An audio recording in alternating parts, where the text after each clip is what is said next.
Yakobo akashindana na malaika usiku kucha. Yakobo akidai baraka za Bwana, akidai malaika mbariki. Wakamshika malaika akidai baraka zake zirejeshwe. Yakobo akang'ang'ana kujaribu kumwachia gepu malaika. Usiku kucha na malaika alipona kwamba kuna pambazuka, ndipo akamwambia Yakobo ya kwamba naomba niachie tafadhali, kwa sababu kuna pambazuka. Lakini Yakobo hakuwa tayari kumwachia malaika. Wakashikana na kushikana mpaka malaika wa Bwana akategua paja la Yakobo. Lakini pamoja na kwamba Yakobo ameteguka paja lake, hakujaribu kumwachilia malaika, bado aling'ang'ana kudai abarikiwe. Malaika alipogundua kwamba kumepambazuka, ndipo kamuuliza Yakobo ya kwamba jina lako ni nani? Naye Yakobo akasema ya kwamba jina langu naitwa Yakobo.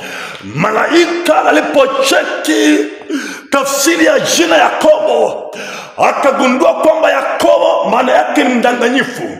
Kwa hiyo malaika singeweza kubariki mdanganyifu. Ikabidi malaika abadilishe jina la Yakobo. Akamwambia Yakobo ya kwamba hautaitwa tena Yakobo, utaitwa Israeli. Na hii ni kwa sababu umeshindana na malaika.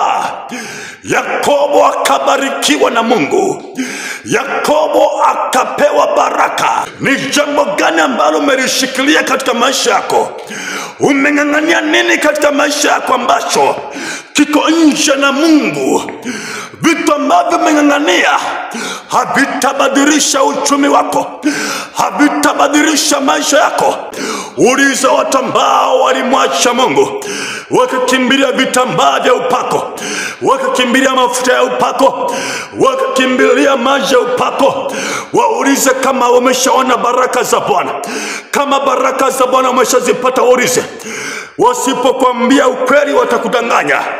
Kimsingi ni kwamba bado wanateseka, pamoja na kwamba wanatumia mafuta, wanatumia maji ya upako, wanatumia vitambaa vya upako, wanatumia mpaka picha za wahubiri, lakini bado hawajaona mafanikio. Nami nakusihi siku ya leo, usikimbilie vitu vya jinsi hiyo. Hebu kimbilia kwa Mungu. Mng'ang'anie Mungu wako, ukamtafute usiku na mchana, aliyeshikilia majibu ya baraka zako, aliyeshikilia mafanikio yako. Hebu mkimbilie Mungu. Ng'ang'ania madhabahuni, kwa sababu mafanikio yako yanapatikana katika madhabahu.